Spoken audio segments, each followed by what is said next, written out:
An Irish musician finally finds recovery after a lifetime of struggle and strife. His recovery is powerful. And the bright side of addiction is recovery. If you're in recovery or know someone or love someone who is, or maybe you simply want to find out more about the recovery process, well, this is the podcast for you, as we carry the message of hope and the promise of recovery. And a reminder that you can find all of our podcasts at recoverycoasttocoast.org. And another reminder that September is National Recovery Month. You can find out what events are happening in your community by going to nationalrecoverymonth.org. They do this every September around the country, and this month's theme is Recovery is for Everyone. Every person, every family, every community. Remember, recovery, it is living proof. Now, on this edition of Recovery Coast to Coast, an interview that I did outside of London in Henley-on-Thames with an Irish musician from Dublin by the name of Greg Pearle. He lives in County Mayo, Ireland now, and he shares his thoughts on AA, what has worked for him and what has not, as he moves along the road of long-term recovery, over 2.5 years following a near-death experience. He spent the last 17 days of his active addiction drinking nothing but straight vodka. A lot of straight vodka. Today he is a musician in residence at Mount Falcon Estate in County Mayo. He now bleeds grace and gratitude. Here's a quick clip from today's interview. Maybe a decade ago, I started doing something that I'd never done. Firstly, I stopped drinking in pubs. I wasn't interested in pubs. I wasn't interested in company. I was interested in drink. Yeah, I've listened to many people at AA meetings say, I always went to the pub for the company, and I'd be thinking, are you really an alcoholic? The last thing I want when I'm drinking is company.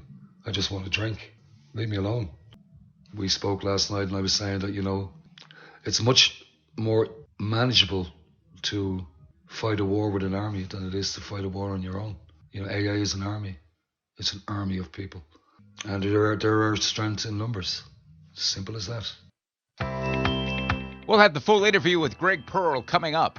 And we'll close out today's podcast with some interesting reflections on forgiveness from award-winning actor Lou Gossett Jr. Recovery is as recovery does. I'm Neil Scott, host of Recovery Coast to Coast. Our website is recoverycoasttocoast.org. You'll find all of our podcasts there. Following 15 years of nightly broadcasting on iHeartRadio in Seattle, we now have upgraded to a national podcast, and it's available to anyone at any time, featuring interviews with everyday people in recovery, as well as clinicians and authors, recovering celebrities, newsmakers, all who offer the promise of hope and the reality of recovery.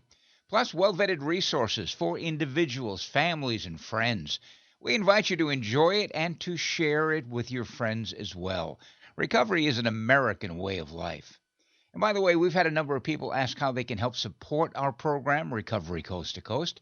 As a number of folks already have, feel free to send me an email at recoverycoasttocoast@comcast.net, and I'd be glad to tell you more about that.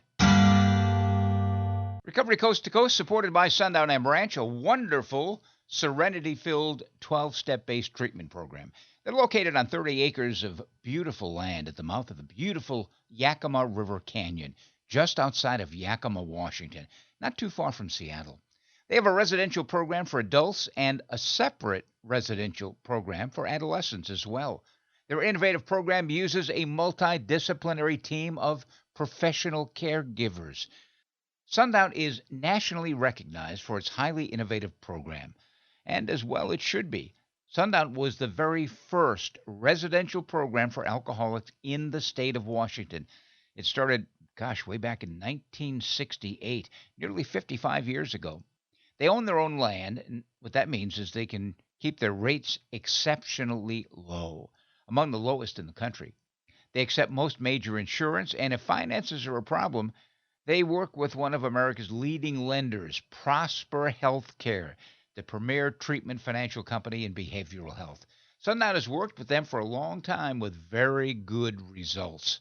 The trained staff at Sundown, by the way, can help navigate that often cumbersome admission process, and they do it with empathy, compassion, and respect, and most importantly, complete confidentiality. Give them a look-see, would you, at sundown.org? They have some great pictures of the treatment facility there. Sundown.org. It's where recovery becomes reality. Sundown M Ranch. About a month ago, I traveled to London, England, and then on to Henley-on-Thames, about 37 miles west of London, with my lovely partner, Suzanne. We attended a family reunion, and as part of our 2-week stay, her amazing brother hosted their annual summer party for about 200 people, and it featured a marvelous Iranian band. But it also featured Greg Pearle, an Irish singer-songwriter who flew over from County Mayo to perform a delicious cabaret set. But the night before was really extra special. We all sat around the outside fire, and Greg shared with me that he was in recovery for the past 2.5 years. And he talked whimsically about his relationship with John Ilse from the epic Irish rock group Dire Straits, who produced Greg's first album. Greg had been deep into his addiction at the time, and although the end result was a pretty solid CD, to Greg it lacked the depth and heart that his addiction had, frankly, blocked out. I asked Greg if he'd share a story of experience, strength, and hope. He agreed, and the following night we retreated to a back room, and although I just had my iPhone with me, the interview turned out better than expected. And Greg's sobriety? Absolutely amazing. Here's that interview from the UK. Let's listen. Welcome back once again to Recovery Coast to Coast, America's voice for recovery. I'm Neil Scott. An interesting program tonight because we are not in the studio. In fact, I am not even in the United States of America. I am in the United Kingdom. I'm in Henley-on-Thames, and my partner Suzanne's brother had a huge party today, a big annual summer party with a lot of musicians, mostly Iranian, but one who is not Iranian is an Irishman, and the Irishman is from County Mayo, and he came in last night. We had a conversation at dinner and found out that there are, as I often say, no such thing as coincidence, it's God incidents. And Greg has been in recovery for 2.5 years. So we talked about it last night, and I asked him if he would be willing to chat about it publicly, and he said he would. So I welcome you, Greg, to Recovery Coast to Coast. Well, thank you. Yeah, it's great. It's great to have met you. Tell me about, I don't want to get too into the weeds in terms of what it was like, but you told me a number of things where you tried and tried and tried. You spent a lot of time in AA and learned an awful lot in AA. But right now you're taking a different path. But it's a path you've been on for 2.5 years, and it's a good path, and it's a solid path. Tell me about the drinking years. When did you first start drinking? When was you first drunk? Probably the very first drink. Probably, yeah. At what age? 15, 14, maybe. Yeah. Oh, definitely. Yeah. Way before legal age. Way before legal age. And at the beginning, alcohol was your friend. No. Not even at the beginning. Why? What happened? Hindsight. I've always known that I shouldn't be doing this, even as a younger man, even as a much younger man. But there was no changing the path that I had stepped upon. There was no changing that. Neil, wouldn't it be wonderful to have the wisdom of older years when we're so young and stuff? No, I knew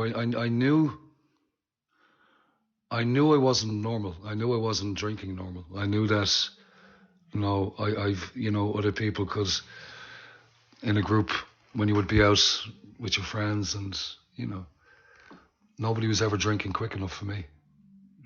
And it was always rounds. It might be 5 guys or 6 guys, and somebody would buy a round, and the next person would buy a round. And I'd end up actually going up to the bar and drinking, while everybody else was sitting over the drink, chasing something. I don't know what I was chasing, really, to be honest. in the end, chasing oblivion. That's what I was chasing. When did you realize you had to do something about your drinking? You said you've been in treatment a number of times. Yeah. I realized when I was 37, actually. I had a very, very strange experience.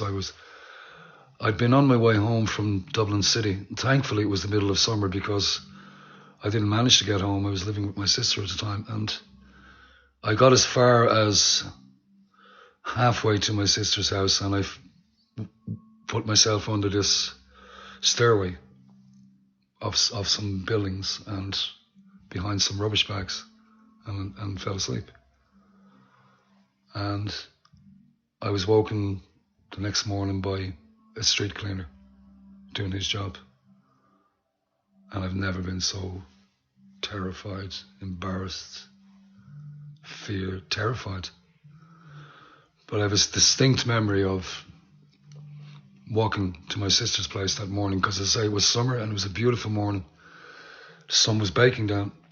And I remember, obviously it was in my head because it wasn't real, but it was just this evil little thing sitting on my left shoulder.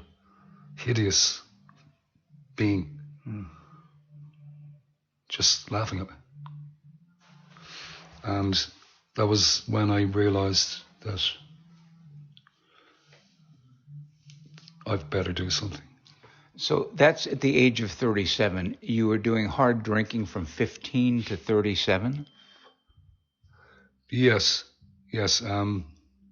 I was kind of given a license to run riot when I was 17 because my mum died at 17. My father had his own drink issues, so so I was kind of given a license to do what I wanted, and I was going to be a rock star. That was my plan. That was, 17, yeah, I'm going to be a rock star. When did you start getting into music and getting a band and pursuing that dream of being a rock star? Well, that was let me just change that anyway. Rock star, that's gone. That doesn't matter to me. I was involved in music from the time that I was very, very young. Involved in a music club up in Dublin where we tried to learn how to play, and then you get to teenage years and you're distracted with girls and drink and anything else that you can get your hand on, really. So I kind of fell away from the music, and then I suppose a little bit later on, 23, 24 years old, I started just not doing nothing else, just refusing to do anything else. I mean, thankfully I had a voice that could kind of put me in environments where I could play music and I could make a living. It was not the kind of living anybody would want to make, playing bars all the time. Sure, half the time you're drinking what. I remember one night finishing a gig and owned the fucking bar money for the amount of drink that I had drank. I drank my fee, and I remember going up to get my fee and saying, "Actually, Greg, you owe us whatever it was." Yeah, that's it. So that was, that was the road. That was the road. Well, very much. I used to, and I only changed in recent years actually, because I used to, at one stage during my active years, I always kind of thought, something, music. This had to cost me but I was so wrong. It was actually, when I think about it now, it's like music saved me from death, or a fate worse than death, which is somewhere I have visited and would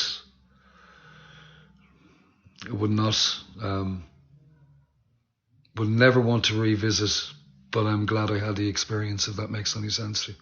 Tell me about your family, your sister. I mean, she must have been concerned about you, Greg. Oh, yeah. See, I left. My family are based in Dublin, some of them. What's left of them. And I left Dublin more than 25 years ago. So they never really seen until the very latter end of my drinking when I was ending up in hospital, and they would have to come down and and try help me. So yeah, the family, my sisters kind of came in when it was looking like it was really looking like the end. It was like Greg is gone. He's done. Because I never wanted them around, Neil. I never wanted them to see. I never wanted them to in my naivety, thinking that, well, they don't really know what's going on, but they do. Of course they do. Our family love us.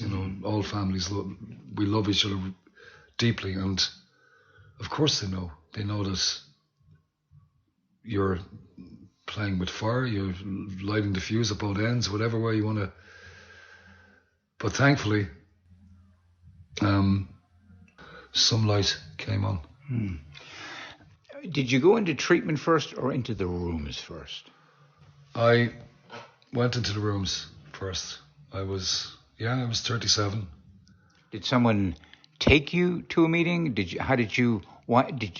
Most people don't wake up on a bright, sunshiny day and say, I think I'll do something about my drinking today. Yeah. No, I was, I have a relation of mine, my brother-in-law actually, and he's been in recovery from gambling for more than 20 years.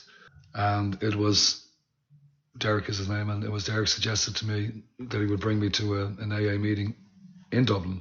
I happened to be in Dublin at the time. Looking back on that now, I mean, it's certainly something changed in my life then. Something changed. This feeling of, I hate to sound like a cliche, but not being alone anymore. Where everybody in this room, we were all very, very different people to one another, but we were all there for the one reason. And the amount of help that was laid upon me, and the amount of decency, it blew me away. Absolutely blew me away. What about the first treatment center? First treatment center was a bit of a horrific experience, because obviously you're not going into a treatment center singing and dancing. You're going in on your last legs, and I was on my last legs. It was founded by an Irish nun, and there's one. We've got 4 provinces in Ireland, and there's one in each province now. In fact, I think there's also one in the UK now, and it's a Gaelic name. It's called Cuanmire, Cuanmhure, Cuanmire. I don't even know what it means, to be honest. But that was basically, it was very much religious based. You would have to go to mass every day, and you would have to do rosary every day. Every day. Wow. And it was, I think, when we were speaking last night, Neil, I think I said to you that it was very much the lower end of the food chain. So it was a lot of very quite disturbed people, and decent people, and disturbed people, and more decent people. And was it a large facility? How many people? It was a large facility. I think there's about 115 residents. Female, male, and you kept completely separate. How long was the treatment? 3 months. 3 months. I think I stayed until the 11th week, and then on the 12th week you were supposed to go away for a week to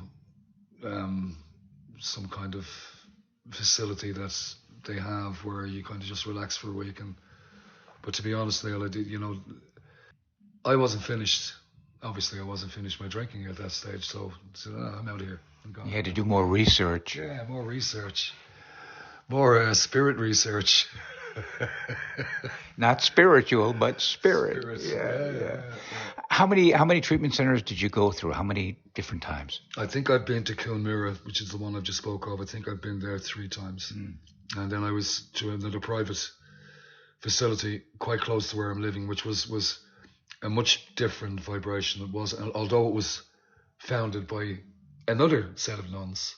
These nuns were dressed as you and I would dress, and we'd be having dinner, and they would have dinner with us, and they'd be saying, if they wanted to say something and express it, they would say, well, f*** this, They weren't afraid to speak their mind. And I thought, well, this is cool, I like this. This is speaking the right language to me. That was called Hope House, which has helped many, many people.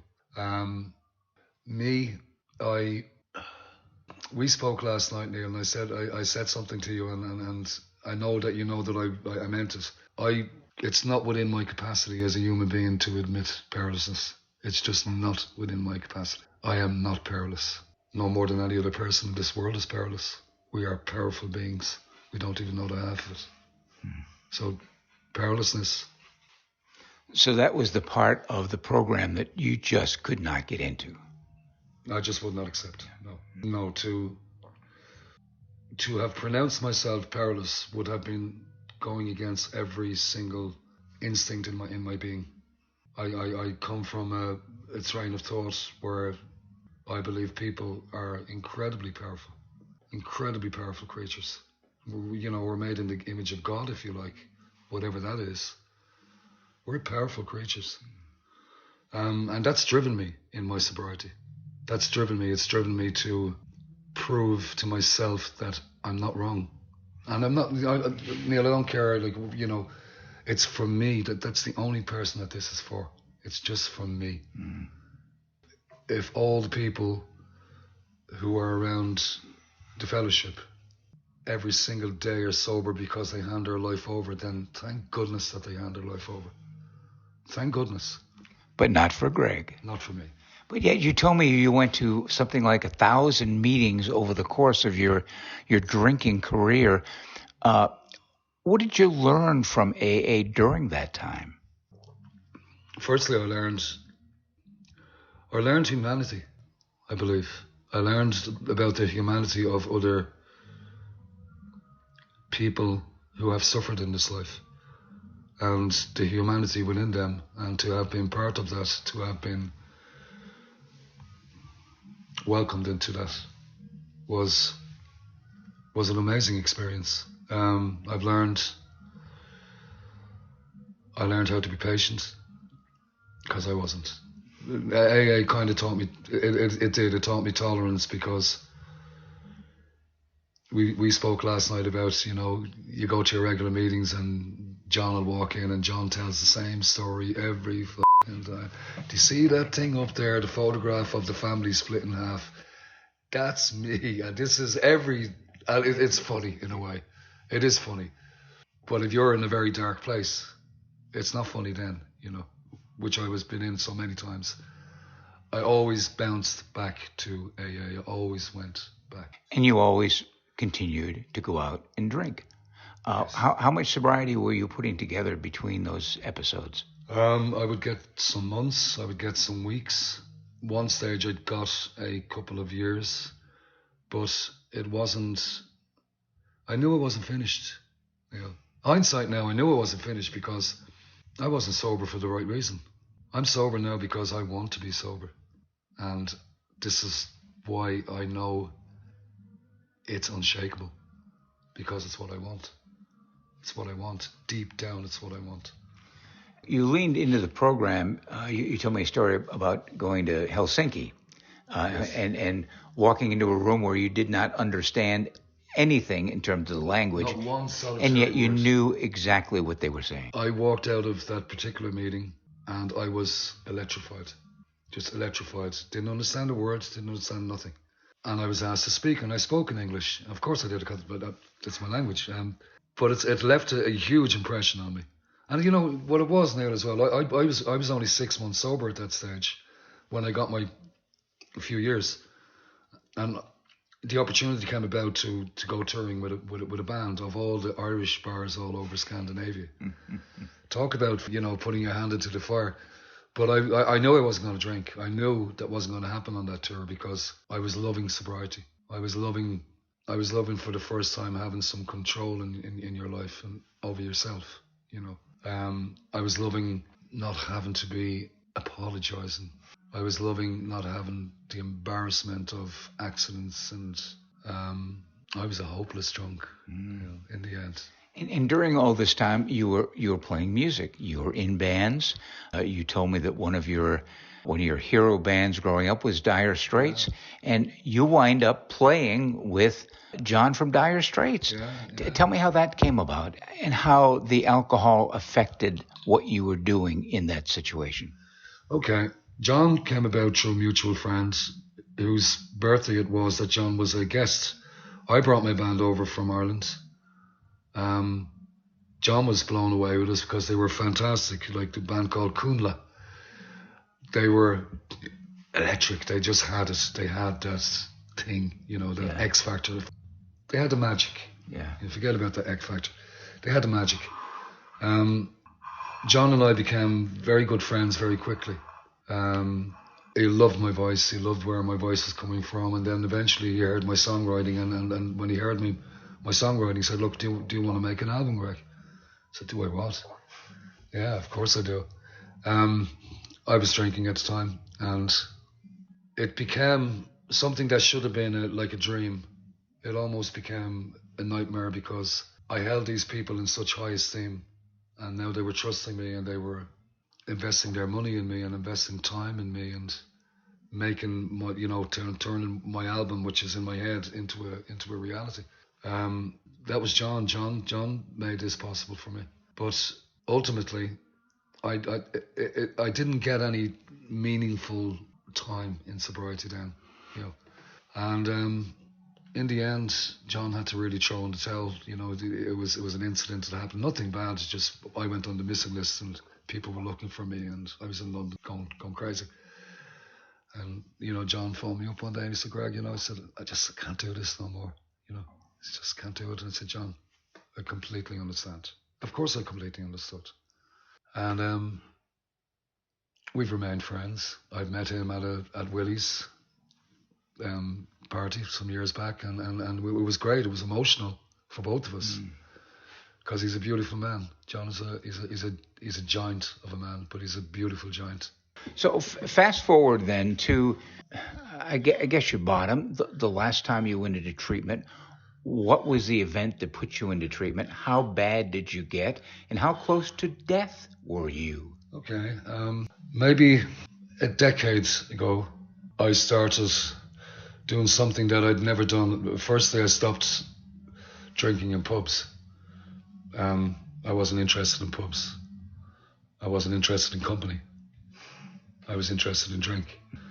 I've listened to many people at AA meetings say, I always went to the pub for the company, and I'd be thinking, are you really an alcoholic?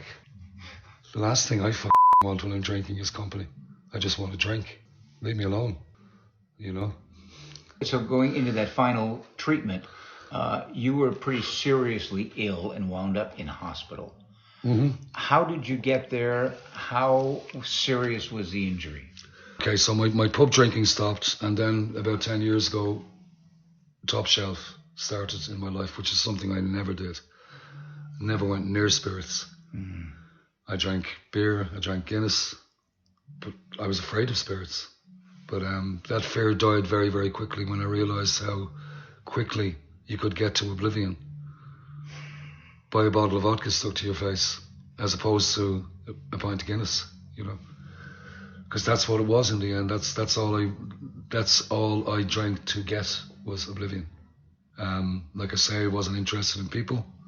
So again, after many hospital admissions that I don't know at this stage, it's got to be more than 10. Doesn't really matter. The last one was January of 2020. I was on a very, very bad bender, and my family ended up coming down from Dublin and bringing me to... Sorry, no. I had been drinking neat vodka for... I think I remember looking at it and counting it, dating it all back, and I think it was 17 days of just straight vodka. No food. I was actually even, I'd got some vitamin tablets up in my medicine cabinet, and I was trying to even take a vitamin so that there was something other than alcohol going in. Anyway, that ended, and I ended up very, very bad.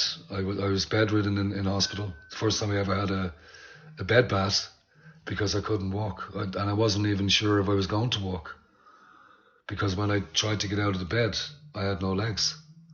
This was the first 3 days in hospital, so I was beginning to sober up, and I was beginning to get rational, and I was beginning to think, Jesus Christ, what am I out to doing to myself? I can't walk. life is strange, and life is funny at times. When I was leaving hospital, as I say, that was 2020, January 2020. I was leaving hospital early February when Ireland was just beginning to lock down into its first lockdown from COVID. And within the space of a week of me getting out of hospital and home to my house, everything was closed. Everything was quiet. Everything was surreal. Every day was like Sunday, but even more so, you know. And this went on for months and months. And I remember thinking, I am so grateful for this time. I know people were dying of COVID and people are getting very, very sick. I've got a lung condition myself. I can't afford to get COVID. But it was God sent for me. It was God sent. As my sister said to me, said, Jesus Christ, she said, you gave up the drink and the whole world had to give it up. But you had kind of a spiritual awakening at that point, a moment of clarity where you knew that this was it for you. Something inside me, Neil, but I remember leaving hospital the last time, and something very deep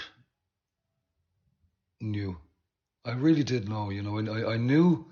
I wasn't sure if I was going to drink again, and I'm not sure if I'm going to drink again, but I knew it was finished. If that makes any sense to you, I knew it was finished. Wild horses couldn't drag me to a drink today. Wild horses, you could not pay me to put alcohol in right now at this point in time. Was that a spiritual awakening? Yes, I believe that was a spiritual awakening.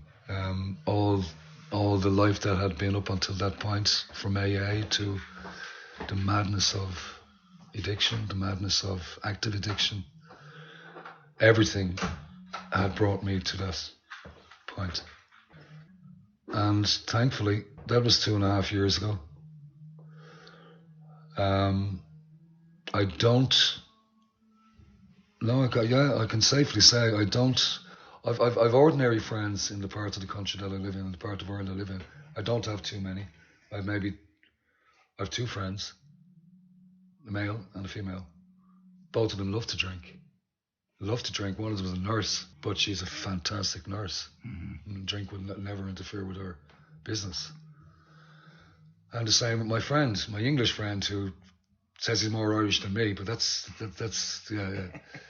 And he loves a drink. You know, he would come into my gig. I used to play a little acoustic gig in a small little pub in town, and he'd come into my gig, and I've never seen a transformation like it. All it would take would be, under normal circumstances, this is a man who was he was a cop and he was a private detective. He's very calculated and careful, you know, and knowledgeable also. But 2 pints of Guinness into him and he was tearing the house down. And I just found this to be, so hell, I've never seen alcohol affect anybody that way before, you know. I don't know why I'm at getting onto that subject there, but that, Neil. Of moving forward now in your recovery with a new mindset. You talked about some books that you read. I can safely say I was given a gift of I'd read Alan Carr's book. I knew the man's work. I knew his work with The Easy Way to Stop Smoking. In fact, I used it and I did stop smoking, but I couldn't stay stopped. There's the thing that we were talking about last night again, staying stopped. My ex-girlfriend, she gave me a present of Alan Carr's book called Stop Drinking Now. It just resonated with me from the moment I opened the first page. It was a wealth of information, stuff that I didn't know, an awful lot of stuff that I wasn't aware of, and an awful lot of stuff that I completely agreed with. What is that philosophy that, you know, nobody's telling you something that you don't already know. It's opening up. You know it already. The reason why you're grabbing it is because you know it. How is your recovery today? How has it affected your career, your music, your writing, your performing? Well, as we've just been through one of the most extraordinary afternoons of just feeling like, yeah, this is where it's at now. I'm nailing it. And what I'll say on that note is, any young musician, any young artist, any young person who thinks that a drink enhances anything. A drink enhances nothing. A drink in the wrong hands opens up doors for demons to escape. And they escape. What is life in recovery like for you today? You're 2.5 years in recovery. You're doing it your own way. And as I always say on the radio show, I don't care how a person achieves recovery. If they've been in recovery for a year or more, I want to find out how they did it and how they're doing now. How are you doing now, Greg? I'm doing great. Thank you. Yeah, it's I heard a man say it a long time ago, and it's probably something you heard yourself in the room. Said when we put the drink down, we become the person that we were always meant to be. You become the person that you were always meant to be. I'd take that even one further and say you become the person you always were. Not meant to be. You always were that person, but you weren't capable of being that person. Do you have any regrets about the years that you spent in active alcoholism? I like to say that thankfully nobody died. I didn't kill nobody. I hurt a few girls along the way, broke a few hearts, broke my own. Life is magical today. I'm in a very, very privileged position that people seem to want to hear me sing. You have a residency in Ireland, correct? I do, yeah, I do. Tell me about that. My residency is in a wonderful hotel in the west coast of Ireland. Oh, by the way, I'm not from Mayo, by the way. I'm from Dublin. I live in Mayo. We're very much that way in Ireland. I'm not a fucking Mayo man. I'm a Dublin man. I love Mayo, and it's where I live. It's where I'm at. Okay, my residency is in a fabulous hotel called Mount Falcon Estate, which is just outside the little town that I live in. It's stunningly beautiful. The family that owned us, they minded us. Alan, the owner, who has become a very good friend, he took on the restoration of the actual hotel, which was a big old castle. Not a huge castle, but big enough. And he has restored it brick by brick by brick. And when the first lockdown came 3 years ago, now obviously Alan had music on his mind, because you don't just suddenly want music, in your hotel. But he came around, he kind of found a bit of a loop and realised that if I put this marquee up on the grounds of the hotel, then people can come and they can social distance and they can have a drink. It's all table service, because it's not classed as indoors, because it's a marquee. So that was our little. So I was 5 months sober when the opportunity when every single artist and musician, and not just in the country but in everywhere, had no work and everybody was kind of panicking and nobody could do anything. I was handed a wonderful gig as my gift for my sobriety. Most definitely. That was a gift from something higher. Something I don't understand. A higher power of some kind. Of some kind, yeah, most definitely. Yeah. Well, and what was it like going back on stage for the first time after you get out of hospital and are turning your life around and feel this is it for you? I kind of fooled around. I've been always involved in bands and always involved in lineups and always involved with other musicians, and I suppose I just got to an age where you start thinking to yourself, "Jeez, I can't do this no more." I can't be constantly rehearsing and trying to get a band to sound as the way you want them to sound. But in drink, you don't have the strength to tell people, well, actually, that's not what I want. This is what I want. Yeah, I started doing something that I'd wanted to do from the time I was a child. I mean, I've always had a great love of the big band era of music. Sinatra and Barry Como and Dean Martin and Bobby Darin and all these wonderful, wonderful voices. and arrangements and the whole thing. It just it resonated with me from the time I was a very young child. And when the opportunity came about for Mount Falcon, I thought, well, Greg, this is a cabaret show. You know, firstly, me standing up there with an acoustic guitar it's not only going to be very fucking hard work, but it's not going to work. Yeah. You know, it's not going to work. I'm a capable player, but this was cabaret, and I just stuck to it. Start working on a set, start downloading songs, downloading backing tracks, and I used to think when I was playing with bands and working with bands, I used to think, that's got to be the easiest fucking thing in the world, you know, just to put your backing track on and sing away, you know. But then I realised after getting involved in it that there is so much more than just singing with a backing track. You can really do some wonderful things within that confinement of something that's, you know, that's static. So it's given me a great learning experience. Talk about performing in a place where alcohol is served. Is that a slippery place for you? Not at all. No. I don't make it. I mean, I stopped doing the pub scene maybe 3.5 years ago, 4 years ago, and not because of any other reason other than I've been doing it all my life. And I just thought, you know what? I just don't want to do the pub scene no more. I don't want to be, Greg is this and Greg is that and Greg is fantastic and you'll see Greg down at the little pub there on Friday night.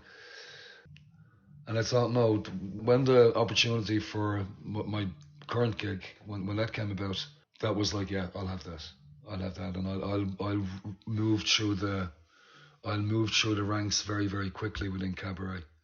I'll move through it very quickly because I'm coming from a background of music. I'm coming from a background of songwriting. So yes, it was easy peasy, easy peasy. Someone says to you, Greg, let me buy you a drink. What do you say? Let me buy you one.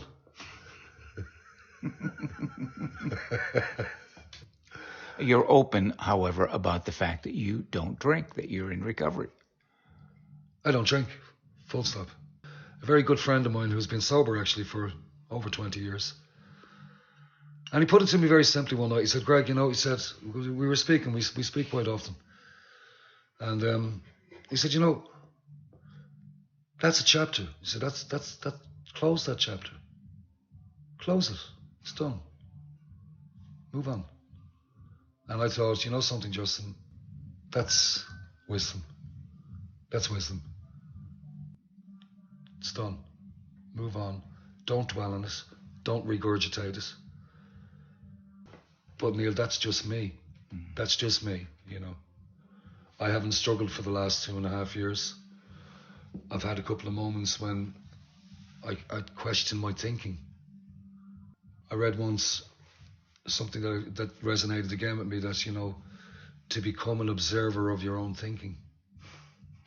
To observe your own thinking, you know, and then be able to see it for what it is. I mean, it's like danger signs going up. And if I start thinking if alcohol starts creeping into my thinking, then my radar goes up. Start thinking, okay, what the fuck is going on here? What is going on? Why is this happening? Or more to the point, solve this problem, whatever it is, whatever you're feeling now, get to the root of it. That chapter is closed. Leave it alone, you know. Musically, things are beginning to, in 2.5 years now, you could have seen me 2.5 years ago and where I ended up and how I ended and the condition I ended up in. This is miraculous, for want of a better expression. To still have my voice after the abuse that I gave myself, to be able to still perform, and I ended up with a couple of health issues, not strictly because of drinking, more because of smoking cigarettes. Because when you're drinking alcoholically and you smoke, then you chain smoke. Yeah, I just remembered, and I'd never crossed that line either. I remember seeing people at AA meetings and they'd have to showing you the burns on their fingers where the cigarette had burned down. I thought, Jesus, how could that happen? How could that happen? That would be killing you. It'd be so painful. You'd have to fucking. And then it happened to me. When my fingers almost stuck together with a cigarette butt between them. You got to see these things for what they are, Neil. You got to see them. You know, I like to think in life there is more than one way to skin a rabbit. I don't drink, and we won't talk about that subject anymore. As in, we won't abbreviate on that. Yeah. I don't drink, but there's more than one way to skin a rabbit. In the U.S., of course, it's a little different. It's more than one way to skin a cat. Skin a cat. I did not hear about a rabbit. I think it's a cat here as well. But I wouldn't eat a cat, but I would eat a rabbit. So if I'm skinning it, at least I could eat it. What advice would you have for a musician who is perhaps today in the same place you were in for so many years, struggling?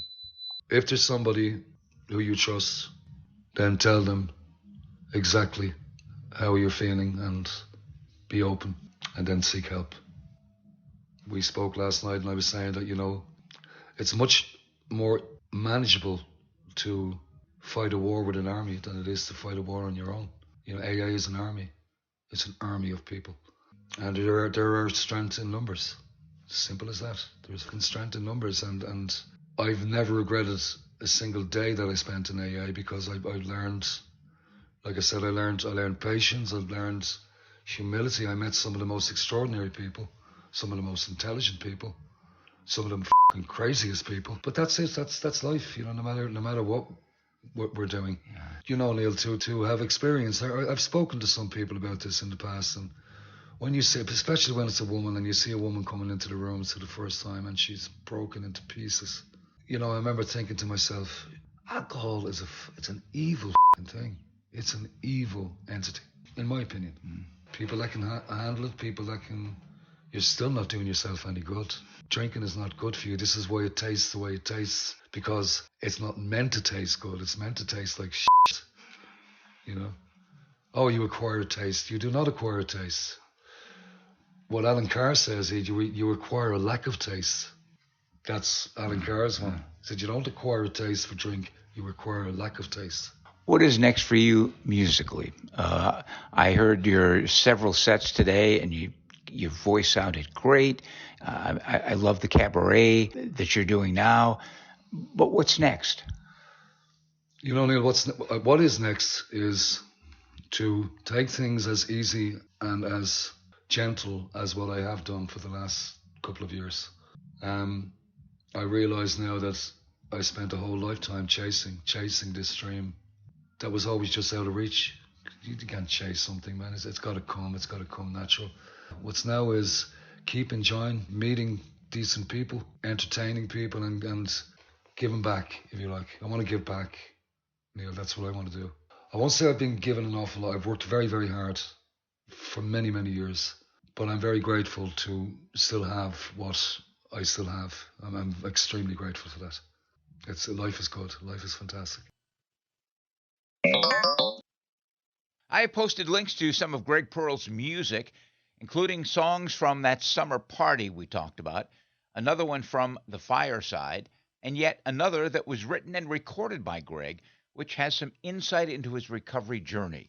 Greg is currently performing in residence at Mount Falcon Estate. It's a beautiful hotel in County Mayo through September. By the way, I want to remind listeners of this podcast that if you would like to tell your story of recovery, regardless of the path that you've chosen, and as long as you have been in continuous recovery for 1 year or more, drop us a note at recoverycoasttocoast@comcast.net. Now, in just 30 seconds, we're going to hear from legendary actor Lou Gossett Jr. on forgiveness. Please stay with us. Are you afraid? Afraid of life without drugs and alcohol? There is help and hope at Sundown M Ranch.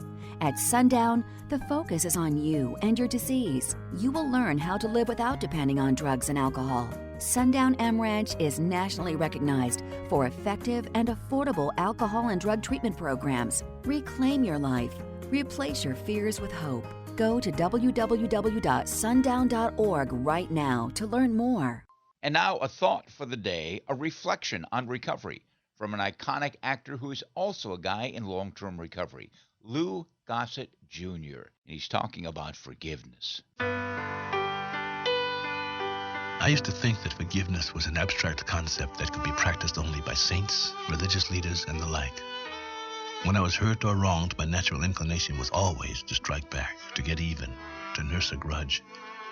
Those of us who were seriously damaged in the past, physically, emotionally, or financially, are especially familiar with such vengeful feelings and acts. We've since discovered that we too can successfully apply the spiritual principle of forgiveness, and when we do, benefit in very real and practical ways. Forgiveness allows us to deal with our hurt feelings, self-pity, and anger in the best way possible. It prevents these negative emotions from developing into smoldering resentments that can eat away at us for years. When we forgive someone, it becomes possible to salvage and restore a relationship that otherwise might be destroyed. Moreover, forgiveness allows us to move forward in the present instead of dwelling obsessively in the past. Many of us believe that the practice of forgiveness brings us closer to God, for we are convinced that He would have us live in this spirit. Thought for today: forgiveness clears away the negative emotions that cloud our spiritual vision.